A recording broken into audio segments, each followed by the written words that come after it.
Project Mockingbird was a telephone intercept activity and was conducted between March 12, 1963 and June 15, 1963. It targeted two Washington-based newsmen who, at the time, had been publishing news articles based on and frequently quoting classified materials of the CIA, including top secret and special intelligence. Telephone intercept connections were installed at the newsmen's offices and at each of their homes, for a total of 3. The connections were established with the assistance of a telephone company official who responded to a personal request by the Director of Security, Colonel Sheriff Edwards. Colonel Edwards' authority for that activity was Mr. John A. McCone, who was the Director of Central Intelligence. The latter conducted the activity in coordination with the Attorney General, Mr. Robert Kennedy, the Secretary of Defense, Mr. Robert McNamara, and the Director of the Defense Intelligence Agency, General Joseph Carroll. In addition to Office of Security personnel directly involved in the intercepts and research of materials acquired therefrom, only 3 other agency officials are on record as witting of the activity. That was Deputy Director of Central Intelligence, General Marshall Carter, the Inspector General, Lyman Kirkpatrick, and the General Counsel, Mr. Lawrence Houston. The intercept activity was particularly productive in identifying contacts of the newsmen. Their method of operation and many of their sources of information. For example, it was determined that during the period they received data from 13 newsmen, 12 of whom were identified, 12 senators, and 6 members of Congress, all identified, 21 congressional staff members, of whom 11 were identified, 16 government employees, including a staff member of the White House, members of the Vice President's office, an Assistant Attorney General, and other well-placed individuals. A number of other sources were particularly or tentatively identified, but the short span of activity precluded positive identification. It was observed that through these contacts, the newsmen actually received more classified and official data than they could use, and so they passed some of the stories to other newsmen for release, establishing that many, quote, leaks appearing under others by lines were actually from the sources of the target newsmen. Since the termination of Project Mockingbird, those materials related to it which were retained have been maintained under strict security access of 2 offices of the security professionals.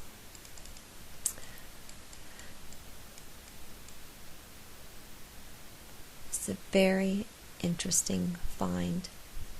I'll post a link in the description box.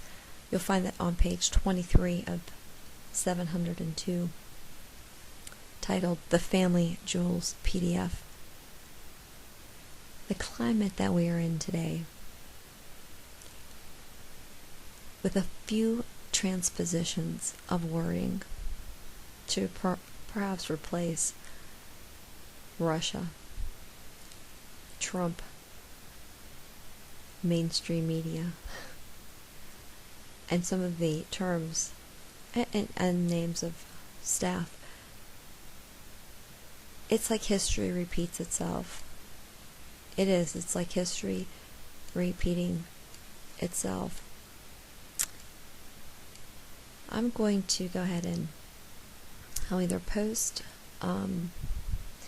exactly what the script was that I got when I went onto Twitter earlier, because it was just very weird to me when I went on to just check some messages.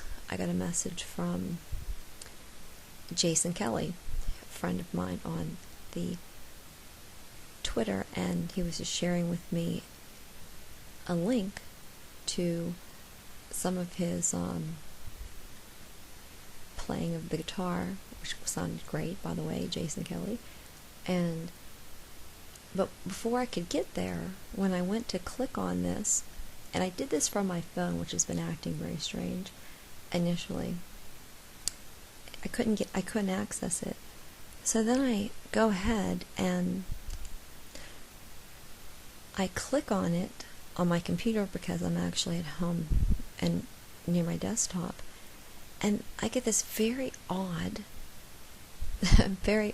long script about the message couldn't be sent, and something was technically wrong. It starts in English and rolls through multiple scripts, which include, but are not limited to, Russian, it looks like. Very, very unusual. I actually went ahead and copied it, pasted it to Notebook. I just get in the habit of doing this, and I have file folders on my computer with just weird stuff in it that I think is relative, or maybe relative at some point in time. I'm horrible at labeling them, though, so it's probably going to be very difficult for me to ever find any of this. If I really wanted to, it will, but so I have this on my desktop, and I decide I'm going to go ahead and just, send Jason Kelly a little DM, say, hey, look what I have. But when I went to paste that to send, it wouldn't do it. It kept flipping up another error, which was telling me something was technically wrong. So finally I just kind of cut half of it off, and I just pasted the first half just to give him some sort of clue as to what the hell I was talking about, because I'm sure it sounded kind of convoluted. It might even sound convoluted now. How does this tie into the Mockingbird, you say? Well, it really does. I mean, who's monitoring and blocking things? There's so much going on now with, it's kind of like YouTube giveth and YouTube taketh away. And we have a free platform, to work from. Nothing's free, by the way, you Bernie people. But we have this free platform, to work from. And so if there's going to be glitches, or if there's going to be information that's going to be taken from us, then we do this willingly. We click that accept button, knowing that our data, our information, our files, our identity, our contacts, and a bunch of other things are going to potentially be sold, traded, given away. So does it matter who is getting that information? Well, some may say, yeah, it does matter. It matters if foreign interests are getting it, or if our own people are getting it, right? Our own people. To me it doesn't. To me it doesn't matter if somebody in the United States of America is spying on me, or if somebody 2,900 miles away in another country who speaks a different language is spying on me. Surveillance is surveillance. And we basically just give it away. We give our rights away, Sign here, here, here, here, and here. That's what happens. You know, the first thing you should have been taught, I'm not even sure where I learned it, but the first thing you're taught is never sign anything. I mean, do you even have to teach people this? I don't really think anybody even had to tell me this. But you never sign your name to anything until you read the thing. You know, like read the entire thing. I remember the first time I went to a real estate closing and, you know, sat down with all these papers and I proceeded to read through them. Boy, they all looked at me like I must have been retarded. I'm like, I need to read these. I just cannot sign these papers.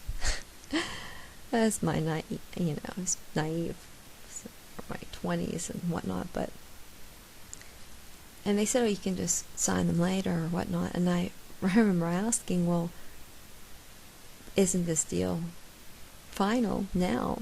And it was like I was being a nuisance to them by asking these questions, which were really important questions to ask.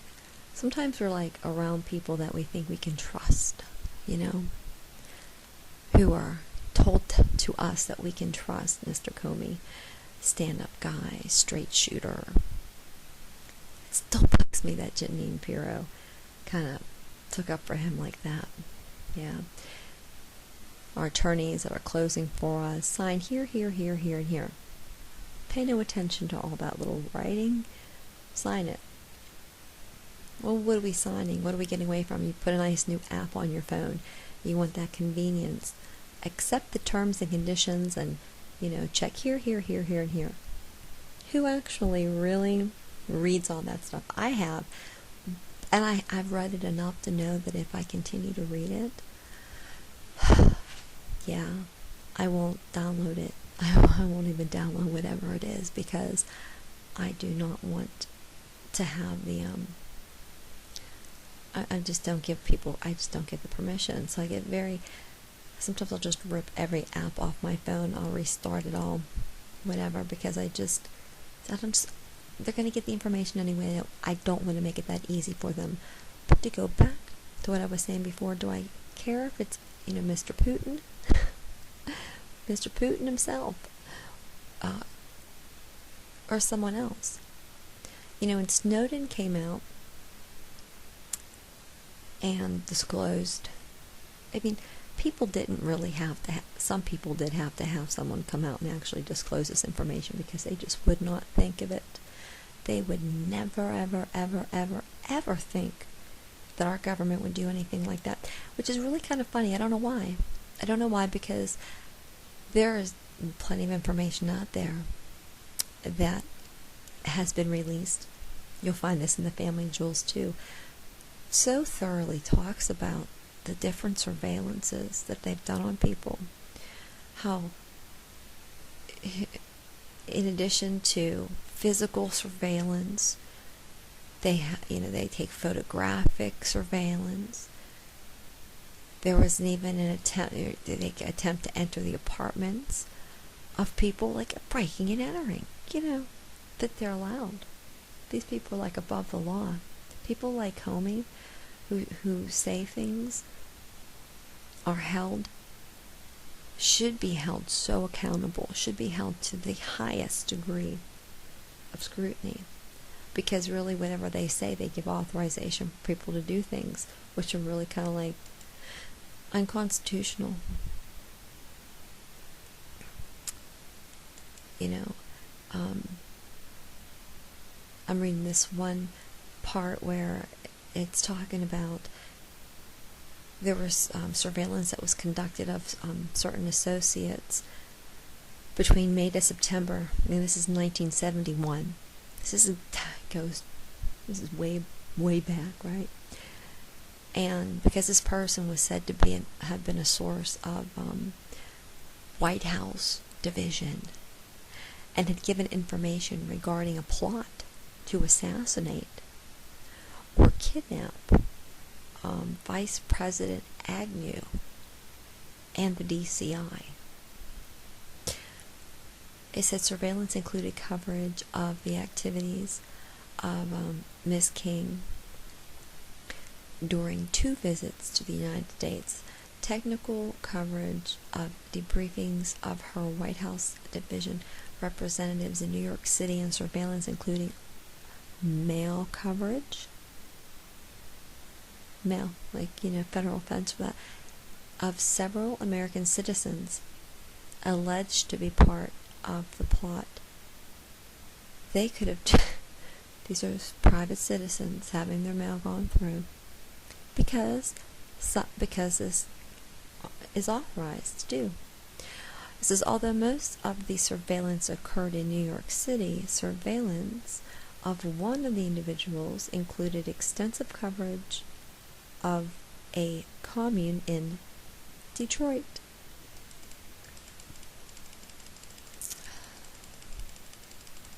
So much police support. I was gonna kind of joke around, and I started to record this differently before. I'm just gonna kind of go with this one because I'm not gonna do it again, but I'm reading this police report and I was inserting the word Russia instead of our own CIA agency, because it sounds just that unimaginable. It sounds like that crazy that we would have to think that only in some place like Russia or Korea, North Korea, would this happen. But no. Police support 1969, 1970, 1971. On several occasions, the Intelligence Division of the Metropolitan Police Department was provided a communications system to monitor major anti-Vietnam War demonstrations in the Washington area. This system consisted of a radio receiver and an agent at the Intelligence Division's headquarters, and several automobiles from the Washington field office equipped with radio receivers and transmitters and manned by 2 WFO agents, as well as representatives of Intelligence Division, Metropolitan Police Department. The benefit to the agency was that the communications over this system were monitored at the headquarters building to provide instant notice of possible actions by the dissidents against the agency's installation. Dissidents against the CIA. Can you imagine that? Think there's some dissidents going on right now? Do you think? They're trying to overthrow President Trump. We can talk about dissidents. During the period from 1968 to 1973, several items of positive audio equipment consisting primarily of clandestine transmitters and touch-tone dial recorders were loaned to the Metropolitan Police Department, Fairfax County, Virginia, Police Department of Montgomery County, Maryland, Police Department, New York City Police Department, and the San Francisco, California Police Department. There's a certain theme here, guys. A certain theme when you see influence. Which side? Which side? General support. It's on the Dem side, is where I'm going with that. Bureau of Narcotics and Dangerous Drugs, 1971. I think it's fascinating. Even now we have this theme with legalizing marijuana. I really am just fascinated by how many people really think that handing over a control of legalized marijuana to the government is going to make it better for people. When have you known government to be involved in controlling something, particularly that they can make money with, and having it turn to benefit the citizen? I'd like a little list of when that's applicable.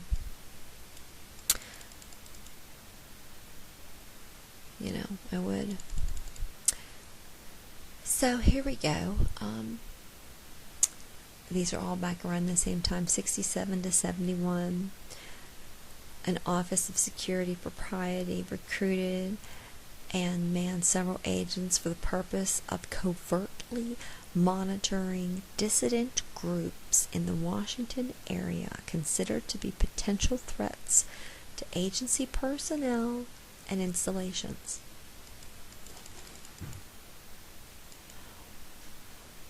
One of these agents so successfully penetrated one dissident group that she was turned over to the FBI for handling. I like these keywords they use here. It's funny because words they used, 45 years ago in secrecy are kind of like the commonality of words used now between the conspiracy theorists out there. In addition, during this period, the Office of Security Field Offices were tasked with collecting available intelligence on dissident groups. All such information included in a periodic report distributed to appropriate parts of agency and to certain outside government agencies. Boy, certain outside government agencies. This is an official report, by the way, that I'm reading from. I find it kind of fascinating that there's such general information like that. That box is blank. Page 5. Eyes only.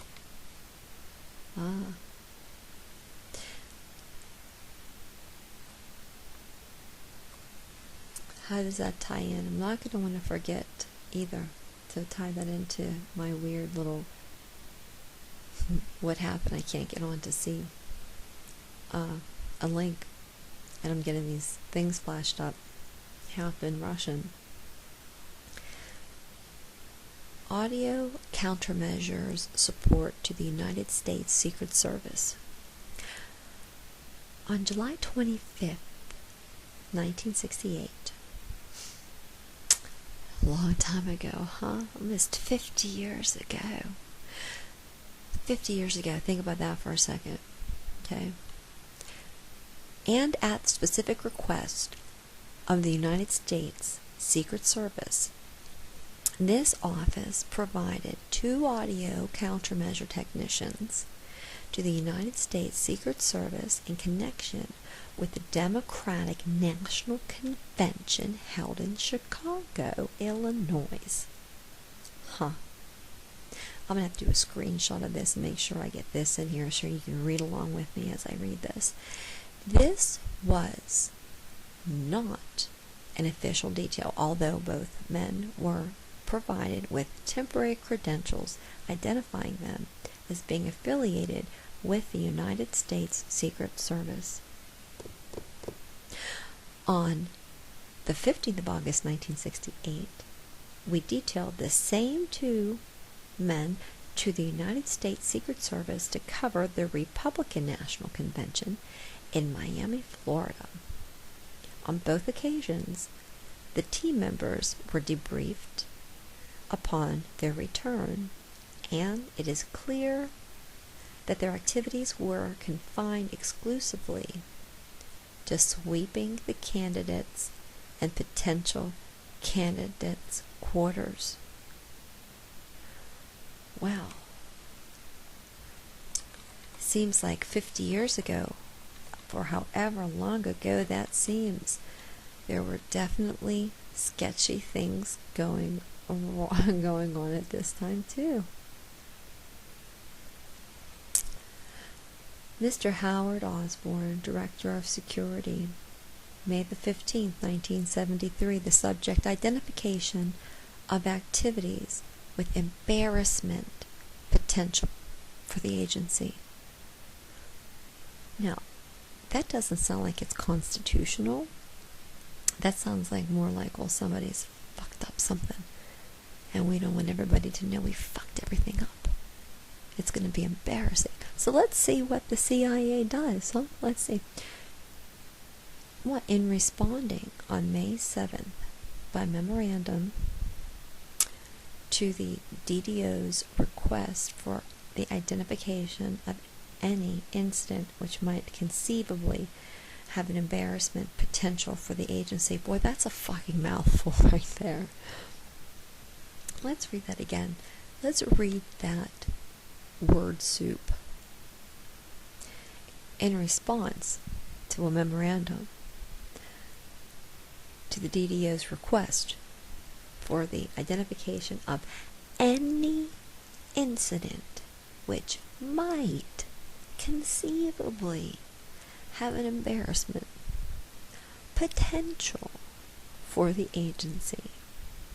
It says, I cited the equipment test which is mentioned in the attached memo. This test in question was related to the development of, then they blacked that out, they whited it out.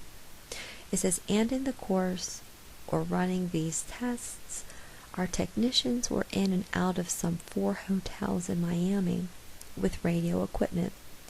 This was shortly before the political conventions, and at least one of the hotels was within a block of the convention hall. Although this completely innocent, this is so fantastic. You can tell this was written on a typewriter too. Although this completely innocent, although subject to misconstrual activity may already have been drawn to your attention by your own staff, it has occurred to us that we should ensure you are aware of it, given the involvement of a security officer, Chief Division dated. Boy, that's a very colorful admission letter. Very colorful. You can, when you read back over some of these antiquated documents, and you just watch these politicians, watch Mr. Comey go about today,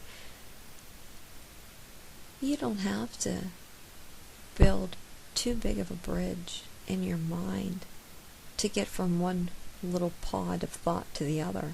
It's pretty obvious, it's pretty obvious. I think it is so important to set time aside to research things that are relative, like history. I mean, I'm not a historical, seeker of things in a lot of ways outside. More, I focus that more on an intellectual capacity, more so than a geographical capacity or whatnot. But this is all important information, assessing information, and the only way you're going to be able to assess information today, what's going on, is to understand what you can kind of conceivably prove because of time from what was put out there before. I mean, some might suggest that you can't believe anything that you read on the internet, like even what I'm reading here, even though it's stamped official. Like this one. February 15th, 1972. How can we trust this? Stamped secret, your eyes only. And they look so authentic. Someone would say, Anna, they all look authentic. It's all just a lie. They just created these papers. But that's not true either. You have to use common sense. I mean, the government has been running a business for quite some time. It didn't just start running a business now. No, it didn't. So, of course there's going to be information out there. And how do they get the information? You wonder how they were getting the information here. Old-time spies, dressed up. Fake mustache, sunglasses, hat, trench coat. Now you just pop a little damn piece of technology down someplace. Takes all the fun out of it. At least before, secret spies got to really dress up. Now you don't. Now you just sit at a keyboard. Sit at a keyboard, hack. That's what you do. That's how you get all your information now. Boy, there's so much good stuff in here. They talk about how the CIA authorized special agents to kill Castro. That guy died not so long ago, Kind of interesting. The past 45 years. It's been going on my whole entire life, December 17th, 1973, memorandum for the record, subject, recent activities of the Watergate Special Prosecution Staff. Interesting one. Early in the evening of December the 10th, 1973, I received a telephone call from blank and blank. You can tell they had like whiteout strips then, which were probably really cool to have, who informed that he, in turn, had received a call from someone from the Intelligence Division in Washington Metropolitan Police Department. It seems that this person had just spent an hour in conversation at his home with another person in the Washington Metropolitan Police Department who had reported to him on his interview that afternoon with a Mr. Martin and Mr. Horwitz, prosecutors of the Watergate Special Prosecution Staff. Boy, this just reminds me back. We were having this little thing about Trump, So-and-so had been subpoenaed for his appearance, and he indicated to another person now that the two prosecutors were principally concerned with two matters. I want to highlight that. I'm going to get better and proficient in my skills to record and whatnot, because two matters. Do you hear Comey saying that? Do you hear Lynch telling him, call it a matter? Seems kind of convenient, doesn't it? I mean, it kind of does. A. What type of training had the agency given members of the Washington Metropolitan Police Department? How long were the courses and how often were they given? What support did the agency provide to the Washington Metropolitan Police during demonstrations occurring in the Washington area in late 69, early 70? They're just making history. They're creating names. The three individuals named blank did in fact participate in both training and support during the demonstrations. They are only three amongst others. Of extreme sensitivity is the fact that these same individuals were engaged in other highly sensitive activities which could cause the agency severe embarrassment if they were surfaced today in the current Watergate climate.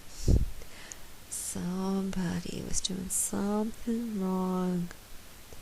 There's so much stuff being held over on everyone's head that are in Washington. It's not a joke. That's why people are so motivated to do certain things and seem to lack the motivation to do others.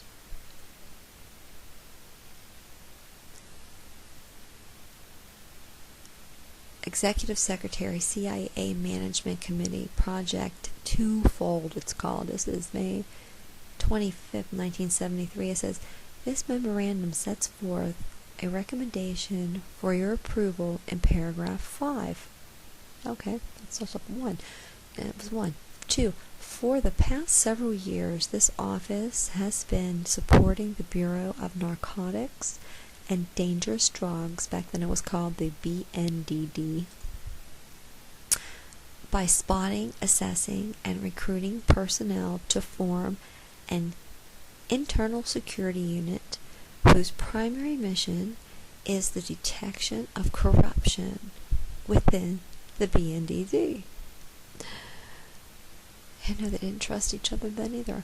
Subsequent to the recruitment and training stages, the individuals selected are turned over to the Captain Chief Inspector of the BNDD for operational guidance and handling in their various domestic assignments.